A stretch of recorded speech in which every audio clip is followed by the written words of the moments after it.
안녕하세요. DJ 라니입니다. 오늘의 사연 시작해 보겠습니다. 안녕하세요.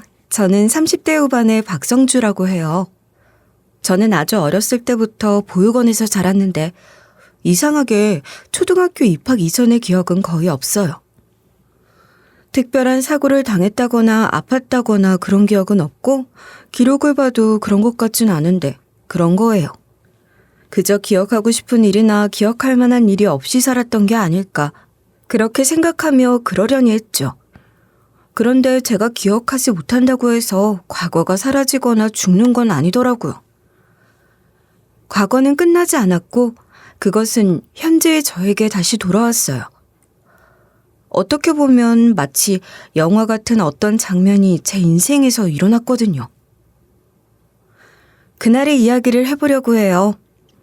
그날까지 제가 어떻게 살았으며 그날 이후 어떻게 살고 있는지 그런 이야기들을 해보고 싶습니다. 잠깐 이야기가 나왔었지만 저는 초등학교 입학 이전 더 어린 시절의 기억이 아예 없어요. 아무리 떠올리려고 해도 그게 안 되더라고요. 어릴 적에 저는 어디에도 없는 거였죠. 보육원에는 다들 저마다의 사연과 사정을 안고 온 아이들이 많잖아요. 그렇긴 해도 어린 시절에 행복했던 추억 한 조각쯤은 갖고 있으면서 덜어는 그 추억에 의존하고 의지하며 사는 것 같던데 저는 그렇게 꺼내어 추억할 기억이 전혀 없는 거예요. 제 기억에 도움이 될 만한 사진 같은 것도 한 장 없었고요. 누군가가 제 이름을 다정하게 불러주거나 포근하게 안아줬던 기억 같은 게 있었다면 제가 조금 더 따뜻한 사람으로 성장할 수 있었을까요? 그랬을지도 모르겠네요.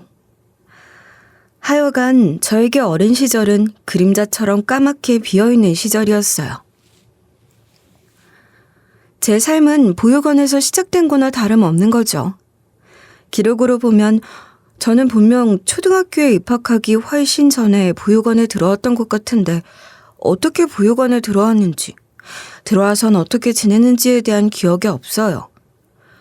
보호소와 보육원 몇 곳을 옮겨 다녔던 것 같은데 그런 기억도 전혀 없거든요. 비어있는 기억을 갖고 살아서 그랬는진 모르겠지만 저는 유난히 말이 없는 아이였죠. 사람들도 저를 그저 말없이 조용한 아이라고 생각하는 것 같았어요. 혹시 이상하리 많지 말이 없으니 어딘가 잘못되거나 이상한 아이라고 생각했을 거예요. 늘 어딘가 멍하니 생각 없이 있는 것 같았을 테고 또래 아이들과 어울려 장난을 치지도 않았으니까요. 지금 와서 돌이켜보면 일부러 그러려고 했던 게 아니라 그저 뭘 어떻게 해야 하는지 몰랐던 것뿐이었던 것 같아요.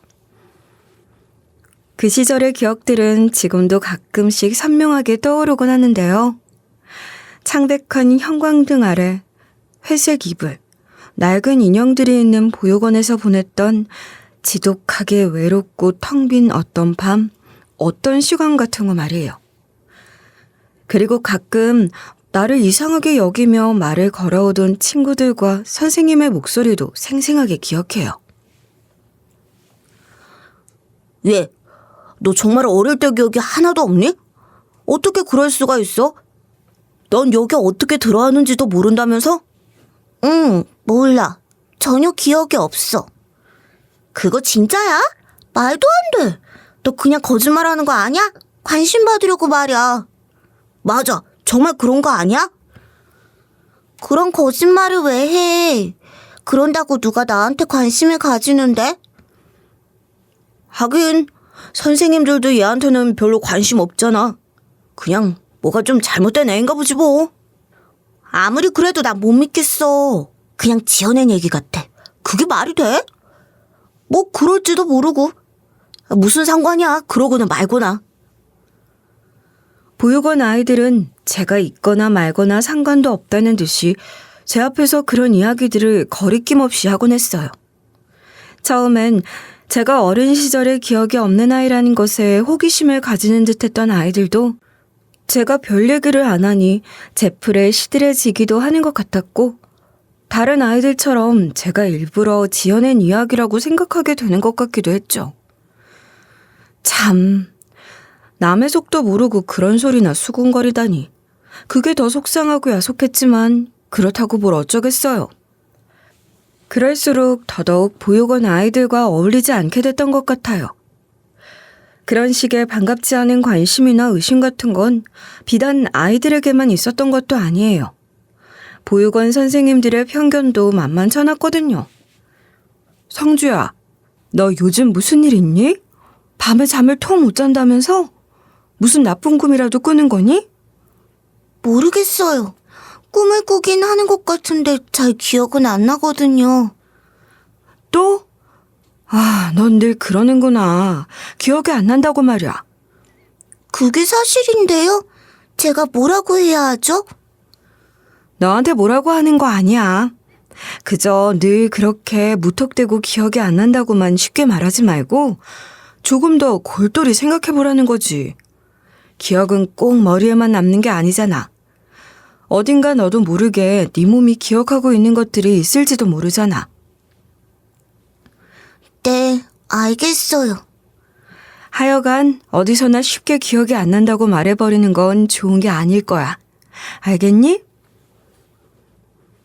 보육원 선생님들의 태도는 아이들의 그것처럼 야속하거나 불쾌하기만 한 건 아니었고 때로 저에게 도움이 되는 말들을 해주려고 하신다는 것도 느껴졌지만 그것들이 실제로 저에게 도움이 되진 않았던 것 같아요. 기억이 없는 채 살았던 저는 보육원 선생님을 비롯한 그 누구에게도 의지하지 않았고 그 누구도 믿지 않았어요. 그저 저 자신만을 믿고 의지하며 저 스스로만을 위해 사는 아이로 자랐던 거죠. 흔한 예를 들어보자면 보육원에서 나오는 달콤한 간식 같은 것이 때로 제 입에 맞지 않더라도 제 몫으로 나온 것을 한 번도 남긴 적이 없어요. 다른 아이들은 서로 더 좋아하는 것들로 바꿔 먹기도 하고 그랬지만 전 그런 적이 없죠. 제 몫으로 나온 것이 마음에 안 들어도 누군가에게 나눠준 적이 없고 저 또한 남의 것을 탐낸 적도 없었어요. 그저 제 몫만 지키면서 사는 것. 그게 제가 살아온 방식이라고 할 수 있을 겁니다. 학년이 올라가고 철이 조금씩 들면서부턴 제가 왜 어린 시절을 기억하지 못하는지, 대체 왜 그런 일이 일어나는 것인지가 궁금하긴 했어요. 보육원에 있다 보면 여러 단체에서 봉사를 나오는데 그런 것들 중에는 의료봉사도 있거든요. 언젠가 저희 보육원에서 아주 큰 의료봉사 단체에서 나와서 아이들을 봐준 적이 있었는데 그때 저도 용기를 내어 저의 상태에 대해서 여쭤봤어요. 저는 왜 어린 시절의 기억이 없는 걸까요? 이건 무슨 병 같은 거예요? 제가 뭔가 잘못된 건가요? 아니야. 전혀 그렇지 않아. 너 같은 증상을 겪는 아이들이 적지 않단다. 대체 왜 이렇게 된 건데요? 주로 어린아이들에게서 일어나는 이런 현상은 아이가 감당하기 힘든 어떤 경험이나 잊고 싶은 기억을 갖고 있을 때 뇌가 스스로를 보호하기 위해 기억 자체를 봉인해버리는 거야. 저도 모르게 제 뇌가 그렇게 한다는 거예요? 그게 좀 이해하기 힘든 부분일지도 모르겠지만 그게 사실이야. 기억 억제 메커니즘은 어떻게 보면 아주 자연스럽고 합리적인 거란다. 잘못되거나 그런 게 아니야.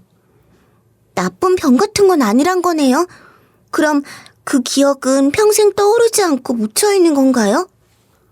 그건 뭐라고 확정지어 말하기가 어렵구나. 어떤 특정 상황에서 잃어버렸던 기억의 조각이 떠오르기도 하거든. 평소에 그런 비슷한 경험을 한 적이 없었니? 전혀요. 한 번도 그런 기분을 느껴본 적이 없는 것 같아요. 스스로 기억을 아주 깊이 묻어둔 모양이구나. 그렇지만 언제든 어떤 상황에서 다시 떠오를 수 있단다. 그러니 너무 걱정하지 말고 그냥 자연스럽게 받아들이는 게 좋아. 아주 특별한 정보나 뚜렷한 해답이 있는 이야기는 아니었지만 그래도 의사 선생님이 그런 이야기를 해주시는 걸 들으니 조금은 안심이 되는 것 같기도 했어요. 보육원 아이들이 수군거리는 것처럼 이상한 일이 아니라는 걸 확인받았다는 것만으로도 저에겐 의미가 있었죠. 그렇다고 그 이후로 제 행동이나 마음가짐이 완전히 바뀌었다거나 그런 건 아니었고, 제 마음이 조금은 더 편해졌던 것 같아요. 여전히 과거는 저에게 없는 것. 저는 어린 시절의 기억 없이 사는 아이였으니까요. 저는 과거가 아니라 현재의 제 선택과 노력으로 저 자신의 삶을 만들어가며 살아야 한다고 생각했어요. 외로움에 무너지기보다는 오히려 그 외로움을 기반으로 양분 삼아 살았던 것 같기도 해요. 외로움이란 것이 누군가에겐 견디기 힘든 감정일지도 모르겠지만 제게는 살아가는 방식이 된 거죠. 처음엔 그게 외로움인 건지도 몰랐을 거예요. 늘 혼자였으니까요. 보육원에서의 삶은 지루하게 반복되는 하루의 연속이었어요. 같은 식사 시간, 같은 귀상 시간, 같은 회색의 벽과 침구 등. 그러나 그런 반복 속에서도 아이들은 저마다의 무리를 이루고 무언가를 공유하며 사는 것 같더라고요. 그 안에서 물속 기름처럼 동동 뜨는 존재는 저 하나인 것 같았어요. 성주야, 너도 이리 와서 같이 하자. 크리스마스 트리 장식하는 거 말이야. 꼭 해야 하는 게 아니라면 전 그냥 보기만 할게요. 뭐 꼭 해야 하는 건 아니지만 같이 하면 좋잖아.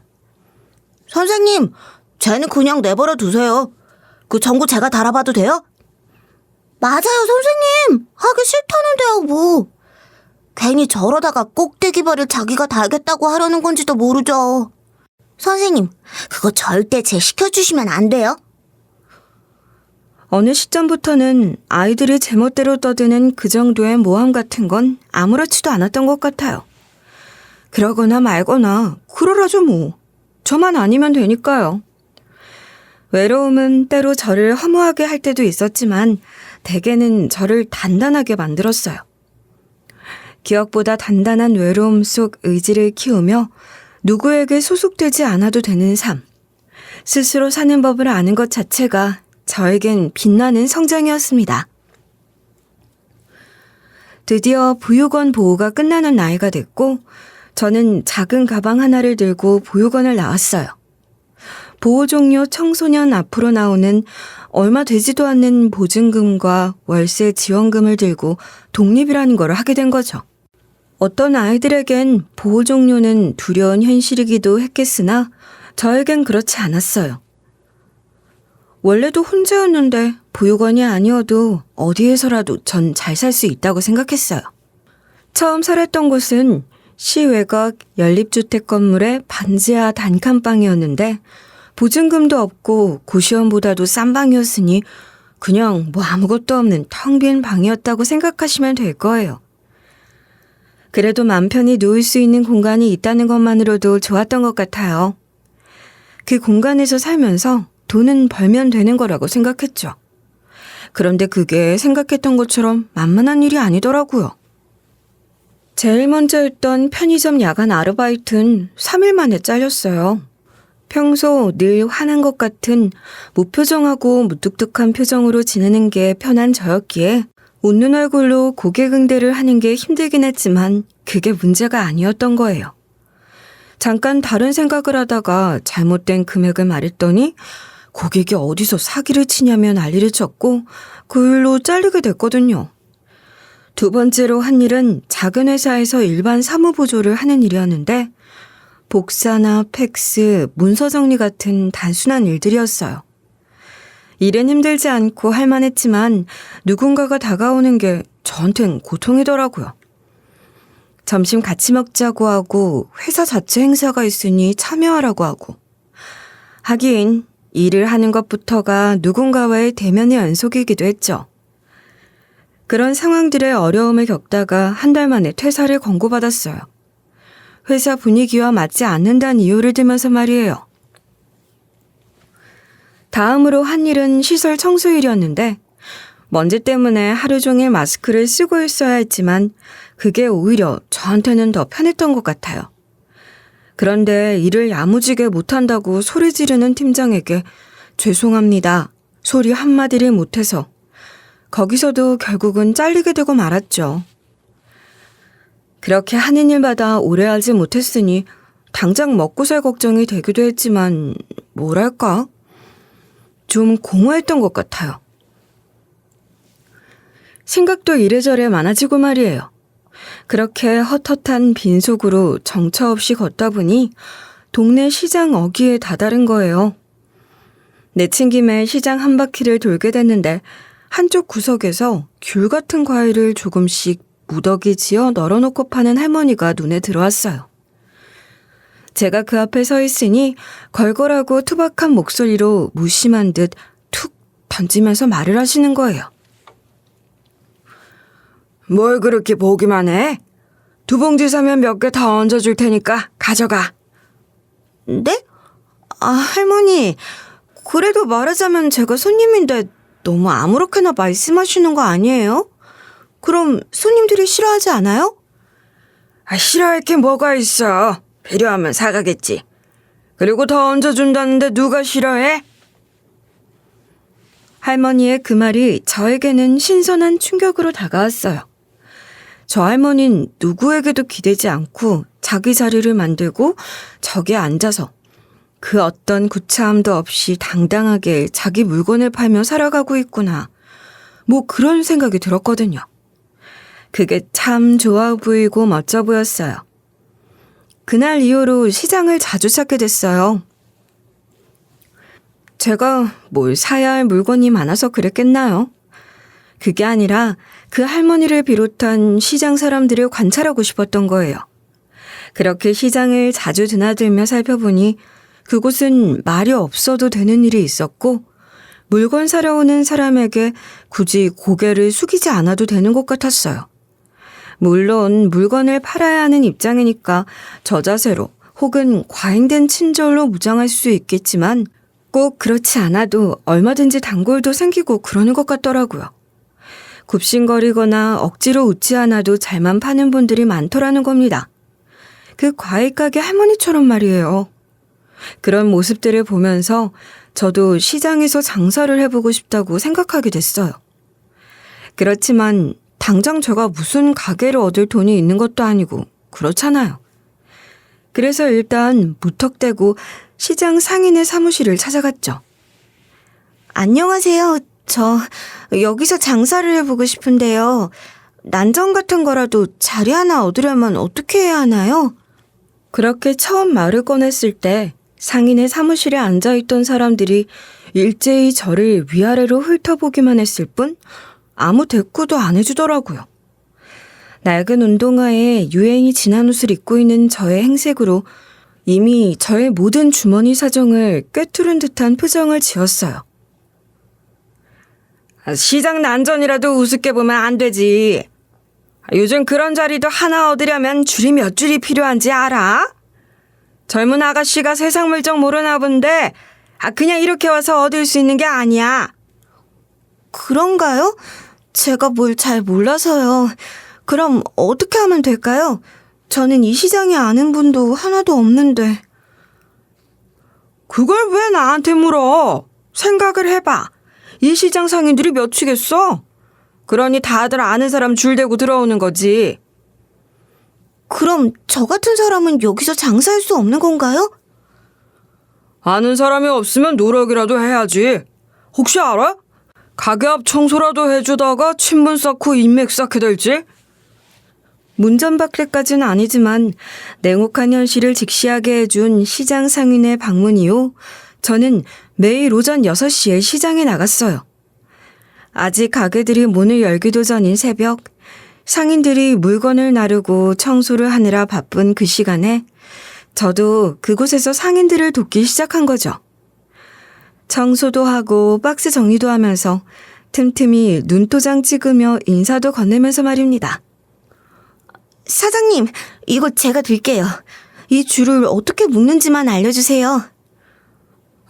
그거 말이야? 아니, 근데 누군데 이러는 거야? 나 알아요? 오늘부터 알면 되죠.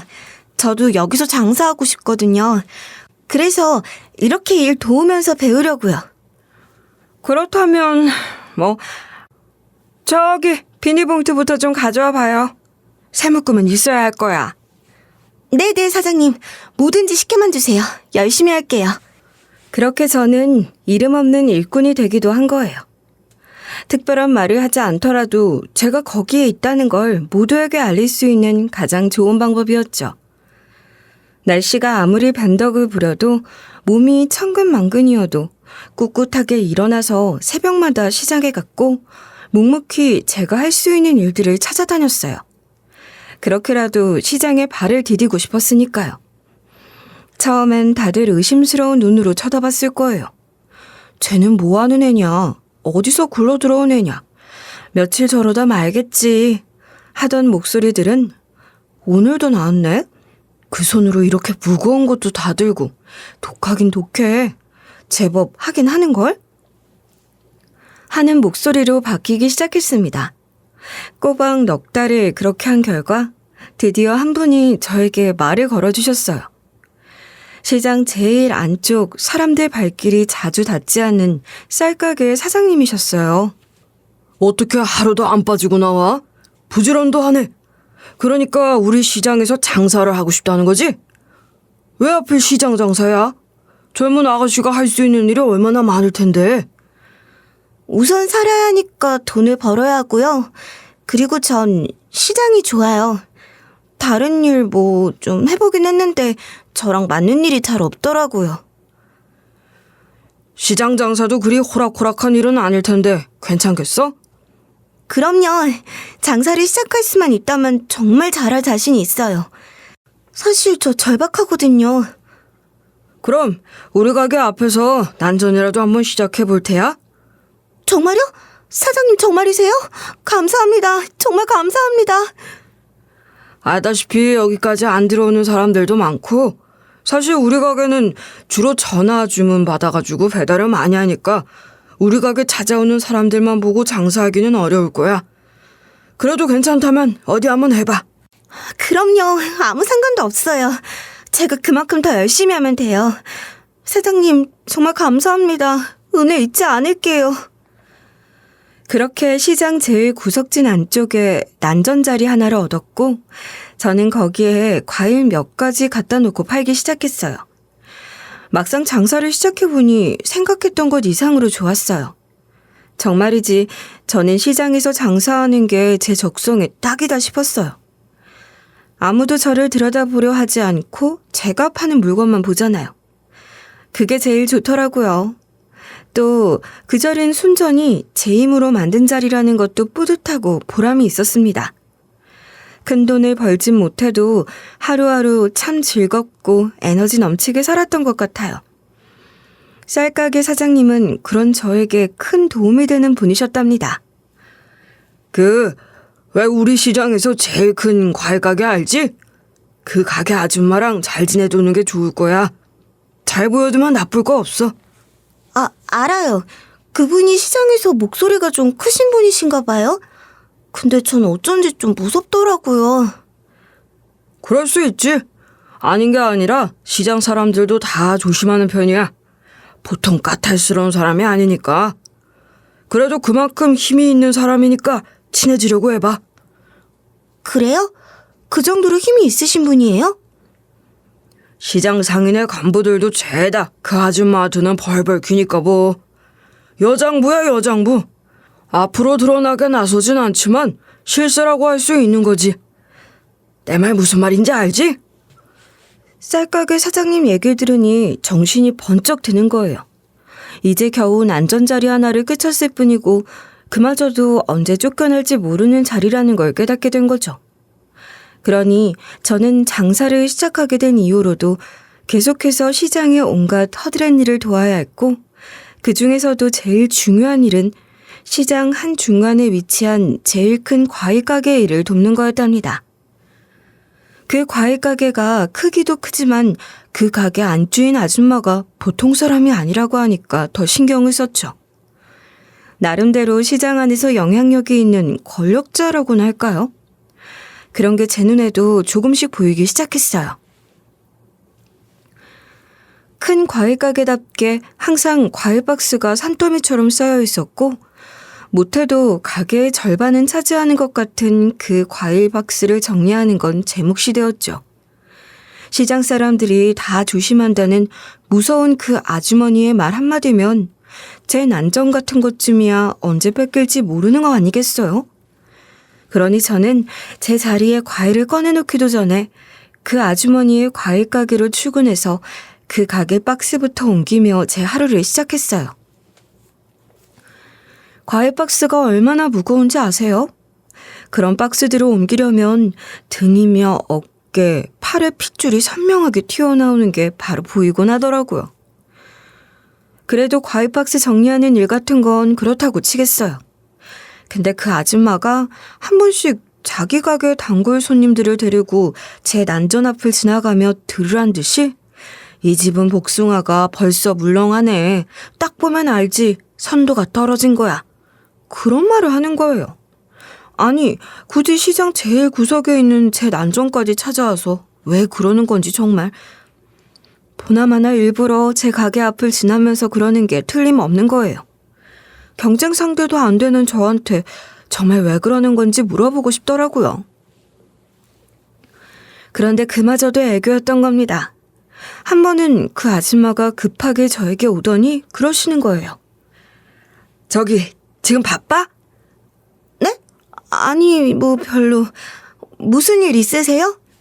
아니, 아내가 정말 짜증이 나서. 우리 아들 핸드폰이 갑자기 안 된다는 거야. 서비스 맡기러 가야 한다고 나한테 던져놓고 갔는데 가뜩이나 바쁜데 내가 거길 갈 수가 있나. 그래서 부탁 좀 하려고. 나 대신 잠깐 좀 갔다 와줄 수 있지? 정말 어이없지 않나요? 가게가 아무리 바빠도 자기들은 부부가 같이 하는 거고 저는 아무리 작은 난전이라도 혼자 일하는 건데 저더러 자기 대신 가게를 비우고 다녀오라는 게 말이 되냐고요. 그것도 미안해하며 부탁하는 것도 아니라 거의 통보나 명령에 가까운 말투로 말이에요. 저는 자기가 시키면 뭐든 무조건 해야 하는 사람이라고 전제를 깔고 하는 말이라는 게 너무 보였으니 기분이 좋을 수가 없죠. 그렇다 보니 저도 순간 기분이 상해서 말이 곱게 안 나가는 거예요. 아, 근데 저도 가게 봐야 하는 상황이라서요. 아유, 이것도 무슨 가게라고. 여기 뭐 손님도 별로 없고 물건 널어놓고 간다고 누가 주워가길 하겠어? 뭐가 문제야? 쌀가게 사장한테 잠깐 봐달라고 하던가 그럼 되잖아. 잠깐 다녀오는 게 뭐가 문제라고 그래? 아무리 그래도 저도 장사하는 사람이에요. 뭐야? 못해준다는 거야? 어머머 정말. 같은 시장에서 장사하면 한 가족이나 다름없는데 요즘 젊은 사람들은 정도 없고 공동체 의식이 없어 하여간. 기가 막혔죠. 자기가 평소에 하는 행동을 생각하면 어쩜 저렇게 뻔뻔한 소리를 하나 싶기만 했어요. 불합리한 갑질이 명백했지만 그렇다고 제가 그걸 문제 삼을 수도 없고 그렇게까지 말하는데 그 아줌마가 해달라는 걸 안 해줄 수도 없는 게 제 신세였습니다. 시장 권력을 쥐고 있는 그 아줌마 아들 핸드폰 수리를 맡기러 서비스 센터에 가면서 분한 마음을 가눌 길이 없었고 굴욕감도 적지 않게 느껴졌어요. 그렇잖아요. 아니, 제가 자기 몸종인가요? 뭘 그런 걸 다 시키고 부려먹으려고 하는지 화가 났죠. 그들여도 몇 번이나 시장 일과 상관없는 자기 개인적인 볼일을 저한테 시켜먹곤 하더라고요. 별 수 없이 해주고 당하고 있는 저 자신이 싫었지만 다른 방법이 없었어요. 그러는 동안 아침마다 그 아줌마 과일가게 박스들을 정리하는 일과 또한 부지런히 했습니다. 그건 죽어도 제가 하는 일이라고 생각했으니까요. 그러던 어느 날 무른 과일인 복숭아 상자가 잔뜩 들어왔는데 밑에 깔리면 과일이 상할 수도 있으니 되도록 위에 쌓아 올려야 하거든요. 근데 이미 쌓여있는 과일 박스가 많아서 맨 위에 올리기엔 저한테 벅차다 싶었어요. 그렇지만 복숭아를 밑에 깔 수는 없었으니 길을 쓰고 용을 쓰며 위로 올리려고 했는데 그러다가 옆에 있던 귤 박스가 잘못 건드렸는지 한 무더기의 박스가 그대로 제 앞으로 무너져 내린 거예요. 그러면서 상자 하나가 제 정수리를 치는 바람에 몸이 균형을 잃고 쓰러졌고 결국 박스더미 아래로 파묻히게 된 겁니다. 여기 사람이 깔렸어요. 구급차 좀 불러봐요. 하는 소리가 아득하게 들렸고 사람들이 뛰어다니는 소리, 저를 흔들어 깨우는 소리가 들렸지만 대답을 할 수가 없었던 것 같아요. 정신을 차려보니 흰 조명등 아래 형광색 조끼를 입은 구조대원들이 저에게 응급처치를 하고 있더군요. 사이렌 소리가 온몸을 흔드는 것 같았어요. 아직 사태 파악도 제대로 안 된 저를 붙들고 구급대원이 다급하게 저에게 말을 거는 거예요. 환자분, 팔에 있는 이 팔찌 말이에요. 이 미아 팔찌 환자분 것이 맞나요? 그렇습니까? 네? 팔찌요? 지금 그게 무슨 문제가 되나요? 환자분 상태는 괜찮아요. 걱정 마시고 이 팔찌가 본인 것이 맞는지 확인부터 좀 해주세요. 본인께 맞아요? 네, 제 팔찌가 맞긴 한데 대체 뭐 때문에 그러세요? 구급대원은 팔찌가 제 것인지를 재차 확인만 하고 제 물음엔 대답도 하지 않으며 어딘가로 긴밀한 무전을 걸었고 자기들끼리만 통하는 암호 같은 말들을 주고받았기에 저는 여전히 사태 파악을 하지도 못한 상태로 병원에 도착했죠. 그런데 제가 구급차에서 내려지니 그 순간 수십 명의 경호원들이 저를 에워싸는 겁니다. 이게 대체 무슨 일이랍니까? 순간 별별 생각이 다 드는 거예요. 혹시 제가 기억하지도 못하는 제 과거가 저를 찾아온 건 아닐까요? 그런 생각이 제일 먼저 들었어요. 제 이야기를 듣고 계신 여러분들도 비슷한 생각을 하셨을 겁니다. 그렇지 않나요? 게다가 이렇게 많은 경호원이라뇨. 솔직히 전 그런 경호원을 실제로 본 적도 없어요. 설마 제 부모가 엄청난 부자라도 되는 건 아닐까. 그 짧은 순간에 온갖 생각, 아니 상상과 공상을 다 하게 되더라고요. 그 미아 팔찌는 제가 보육원에 올 때부터 하고 있던 거라고 알고 있어요. 그러나 저는 거기 적힌 이름이 아니라 다른 이름을 사용하고 있거든요. 제 이름일 가능성이 크긴 하겠지만 어차피 저에게는 기억조차 없는 이름이었고 기억하지 못하는 과거를 묻고 살았듯이 제 이름도 지우고 싶다는 생각으로 다른 이름을 쓰고 있어요. 그럼에도 불구하고 그 팔찌만큼은 버리지 못하고 있었어요. 그건 그냥 제 몸의 일부 같은 거라고 생각했죠. 어릴 때부터 하고 있었던 것이니 잠금고리를 제일 끝까지 겨우 늘려 겨우 채운 상태로 늘 몸에 지니고 있었던 것이긴 했습니다. 그 팔찌에 어떤 사연이 숨어 있길래 저에게 그런 일이 일어난 것인지 알고 싶어 조바심을 내며 그 열쇠를 쥐고 있는 누군가가 나타나기를 기다리고 있었어요. 이윽고 나타난 사람, 그러니까 그 많은 경호원을 풀고 구급대원들의 네트워크를 동원해 저를 애타게 찾아 헤맨다는 그 사람이 나타났는데 저는 전혀 모르는 얼굴이었어요. 저랑 나이대가 비슷해 보이는 젊은 여자였지만 전혀 본 적도 없고 기억에도 없는 낯선 얼굴이더라고요. 그런데 그 여잔 저를 보자마자 오열하며 말했어요. 나야, 나. 모르겠니? 내 얼굴을 자세히 좀 봐. 정말 날 몰라? 못 알아보겠어? 누구신지 저를 아세요? 대체 누구신지 저를 이렇게 찾으신 거죠? 난 널 처음 본 순간 한눈에 알아볼 수 있을 것 같았는데 넌 날 기억도 못하는구나. 미안해요. 사실 제가 어린 시절 기억 일부를 잃어버렸어요. 나 네 언니잖아. 네 친언니야. 어렸을 때 난 네 덕분에 살았어. 네가 없었다면 난 지금 이 자리에 없을 거야. 언니라고요? 친언니? 내가 언니가 있었나요? 기억도 없지만 언니가 있다는 걸 난 전혀 모르고 살았어요. 여기 이걸 봐. 이거 우리가 함께 찍은 사진이야. 여긴 우리가 같이 있었던 보호소고 말이야. 그 여자, 그러니까 제 언니라고 주장하며 나타난 그 여자는 그렇게 말하며 오래된 사진 한 장을 꺼내어 제 앞에 내놓았는데 어린 여자아이 둘이 어색하게 웃고 있는 사진이었어요. 제 기억엔 없는 시절이지만 사진 속 한 아이가 저라는 것만은 알겠더라고요. 제 기억 속 초등학생일 때 제 모습과 크게 다르지 않았어요. 그 사진을 들여다보고 있으니 어느 순간 오랫동안 잊고 지냈던 과거가 떠오르는 것 같기도 했습니다. 사진 속 배경이라는 보호소라는 곳에서, 혹은 그보다 훨씬 더 이전에 우리가 집이라 불렀을 어떤 공간에서 있었던 일들이 명확하게 떠오르는 건 아니었어요. 제 머릿속에 떠오르는 단편적 기억들이 제가 추억이라 부를 수 있을 만한 것들인지 혹은 끔찍한 기억인지조차 구분할 수 없었지만 어렴풋이 저의 어린 시절 모습이 떠오르는 것 같더라고요. 정말 신기했어요. 온통 자욱해서 한 치 앞도 볼 수 없게 만들었던 연기 혹은 안개가 아주 조금 옅어지고 거쳐지는 느낌이 들었습니다. 언니는 제 옆에 바짝 다가서서 제 얼굴을 뚫어져라 쳐다보면서 감에 젖은 듯 그러더군요.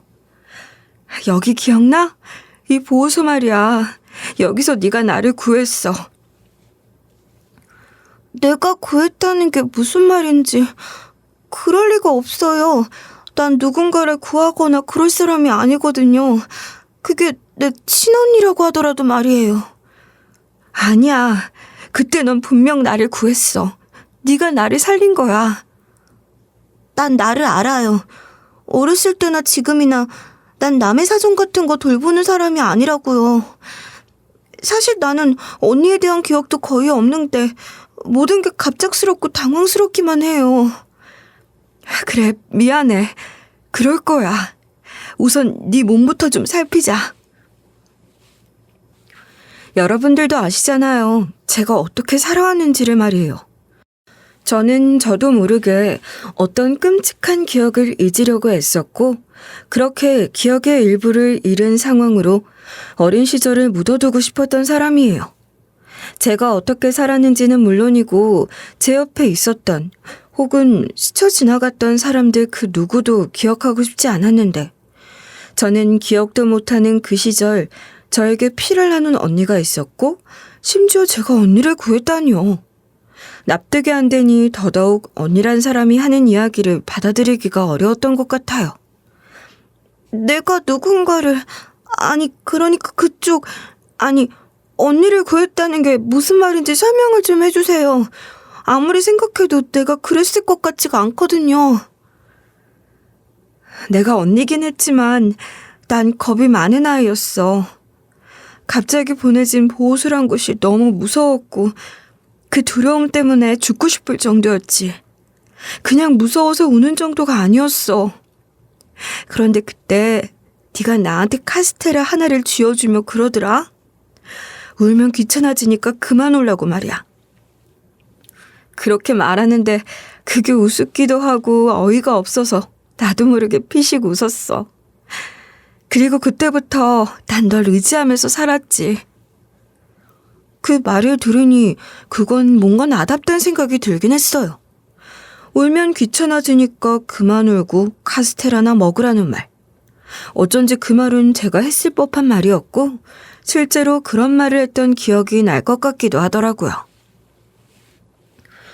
그건 나 같아요. 그런 말이라면 내가 했을 것 같거든요. 맞아. 여리고 울보였던 나와 달리 넌 씩씩한 아이였고 보호소에도 빨리 적응을 해서 무심한 듯 나를 챙겨줬었어. 네가 나를 살렸다는 건 정말이야. 그런데 이후로 우리는 왜 헤어졌죠?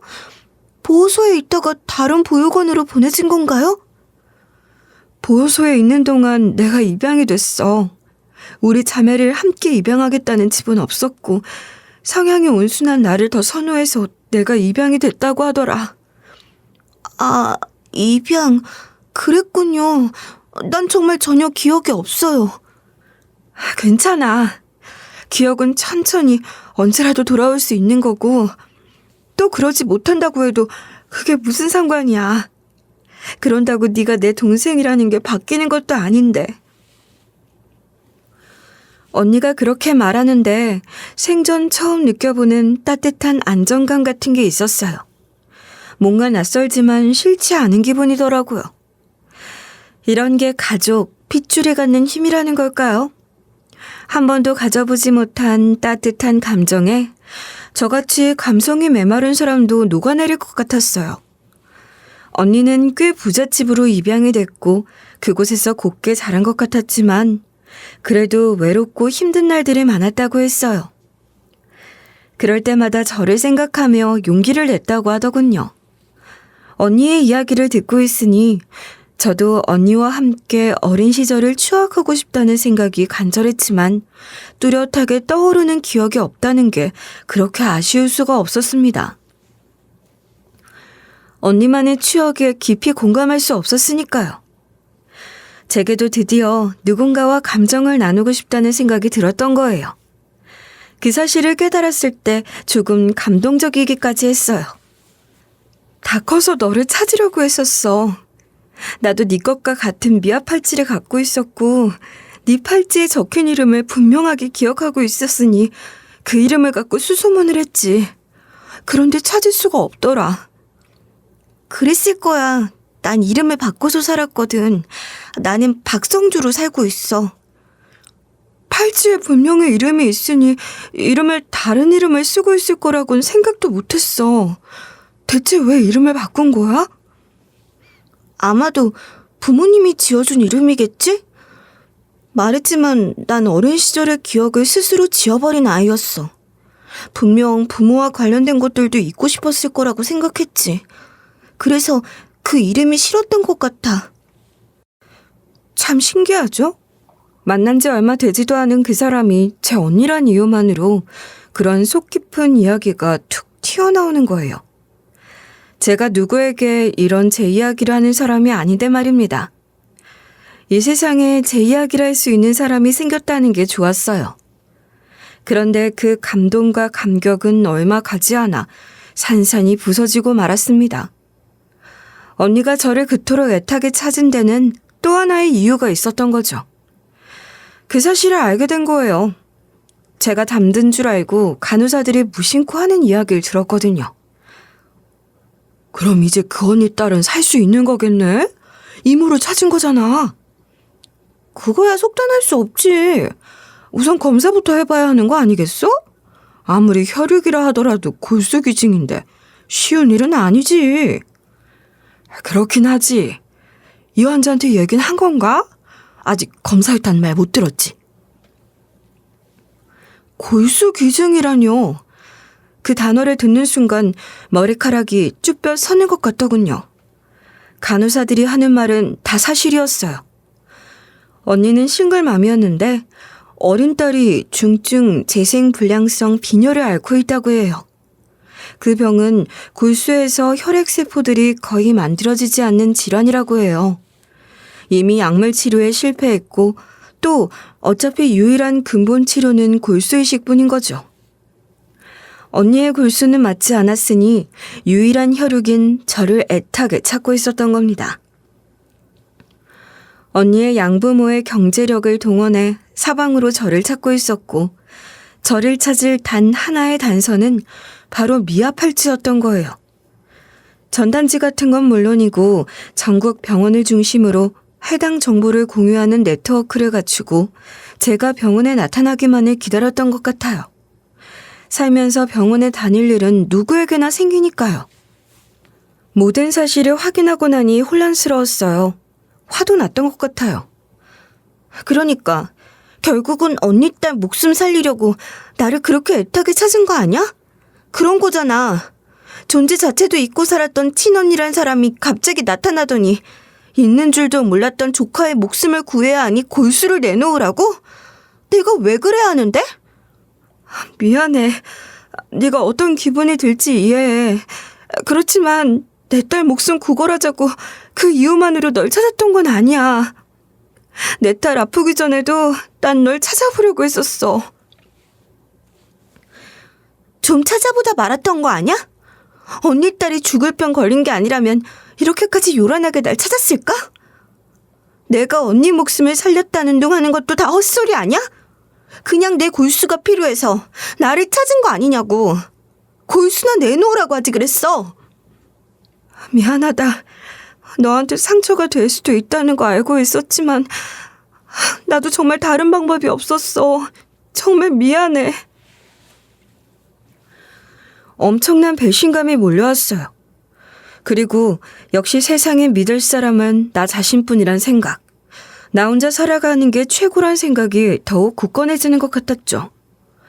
어차피 기억도 제대로 나지 않는데 언니고 뭐고 그게 제게 무슨 의미가 있겠어요. 저는 치료가 끝나고 퇴원하며 골수이식을 해줄 생각이 없다고 했습니다.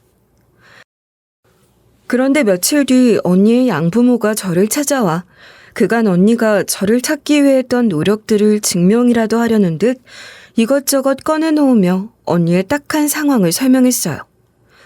조카는 언니에게 생명과도 같은 존재라고 하더군요. 사랑했던 사람에게 배신당하고 건강까지 안 좋아진 상황에서 위험을 무릅쓰고 낳은 아이라고 했어요. 그리고 지금까지 그 아이만 바라보고 살고 있다고 말이에요. 골수이식이 불가능할 경우 1, 2년 생존도 장담할 수 없는 상태예요. 병원에서 그렇게 말한 걸 알고 내가 적극적으로 나서서 동생을 찾자고 한 거예요. 그렇다고 한들 사실이 달라지는 건 아니죠. 결국 골수가 필요해서 저를 찾은 거예요. 제가 아니라 제 골수를 찾은 거잖아요. 그게 뭐가 다른 건지 모르겠지만 그렇게 의미 부여를 해도 좋으니 다시 한번 생각해 봐 주세요. 그래도 조카잖아요.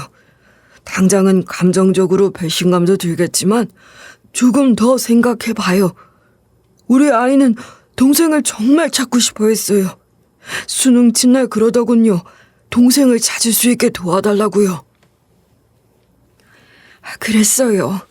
그 착하고 순한 아이가 그동안 그 얘기를 얼마나 하고 싶었겠어요. 그런데 말도 못하고 그때까지 참고 기다린 거죠. 우리가 그 마음을 조금 더 살펴주지 못한 게 얼마나 미안했는지 몰라요.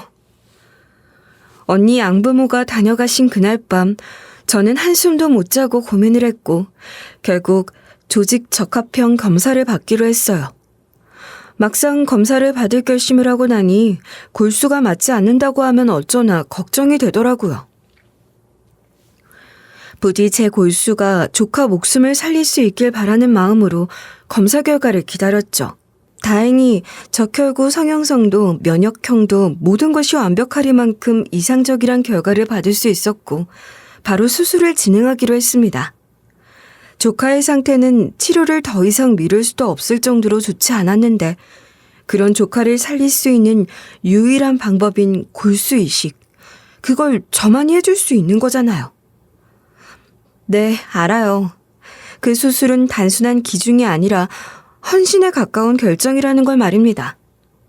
그렇지만 제가 누군가의 생명을 살릴 수 있는 단 한 사람이라는데 그 누군가가 저는 알지도 못하는 사람이라고 할지라도 해줘야 하는 일이란 생각이 들었어요.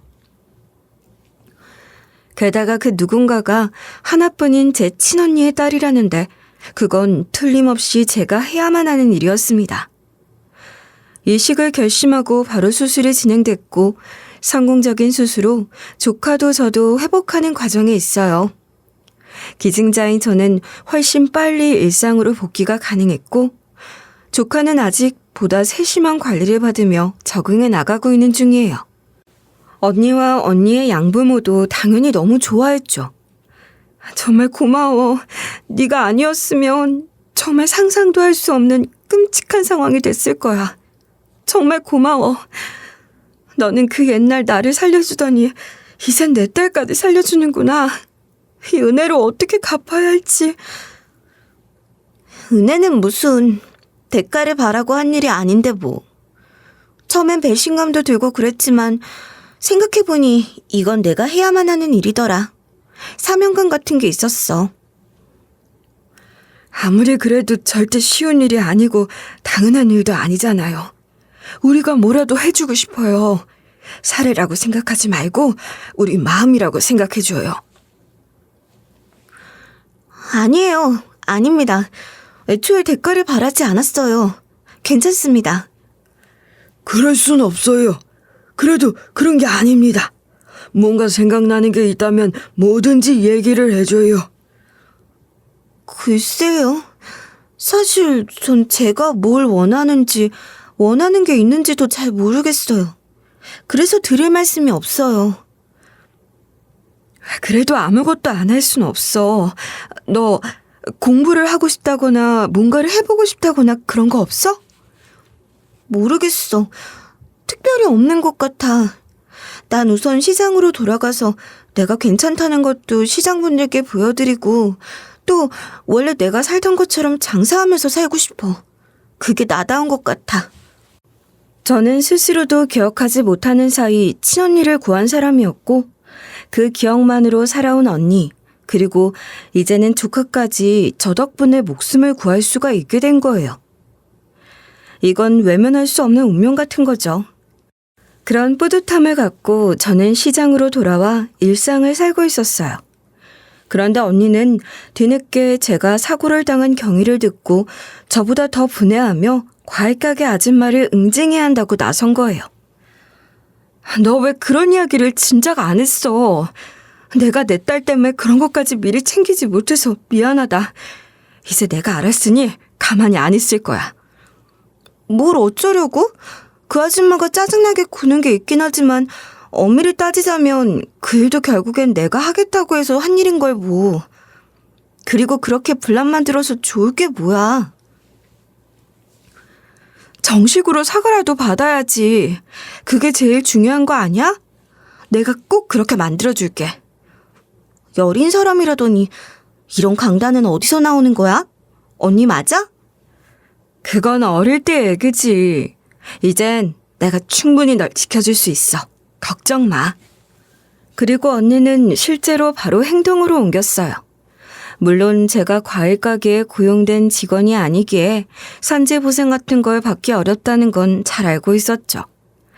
시장 내 CCTV 같은 것에 그 아줌마가 저에게 박스 정리 등을 지시하는 모습이 담겨 있긴 했지만 어찌됐든 표면적으론 제가 나서서 한 일이기에 정기적, 지속적, 강압적으로 일을 하다 그런 사고가 났다는 것을 입증하긴 어렵다고 하더라고요.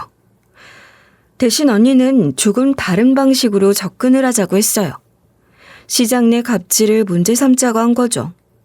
시장 상인회나 조합에 정식으로 문제 제기를 해 지속적인 갑질과 업무 정가, 불공정 행위 등을 고발한 겁니다.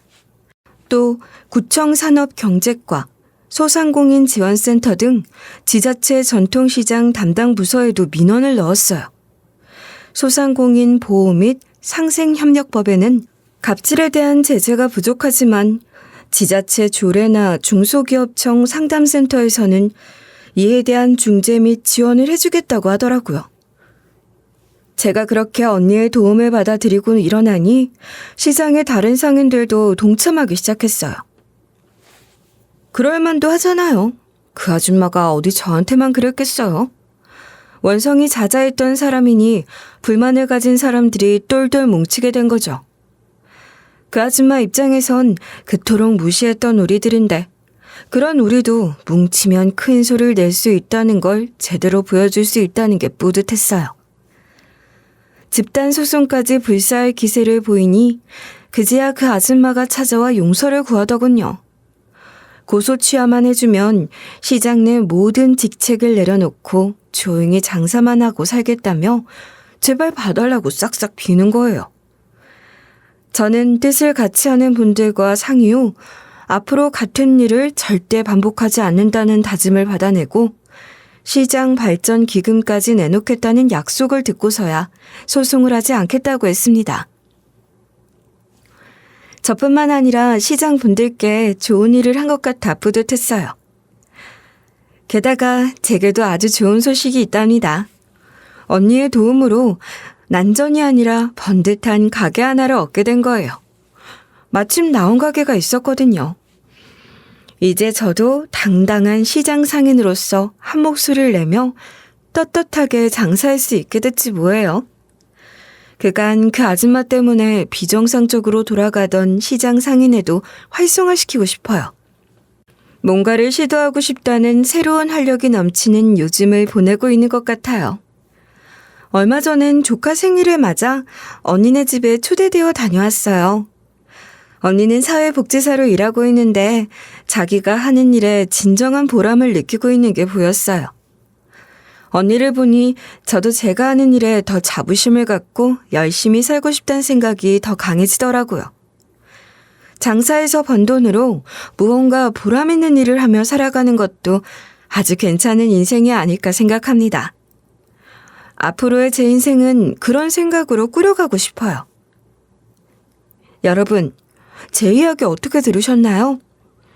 이야기를 시작할 때만 해도 저란 사람이 이런 생각을 하는 사람이 될 거라고 상상도 못 하셨을 것 같아요. 제가 아닌 그 누구도 의지하지 않거나 믿지 않고, 물론 돕지도 않던 제가 이런 생각을 하게 된 게 전 참 좋아요.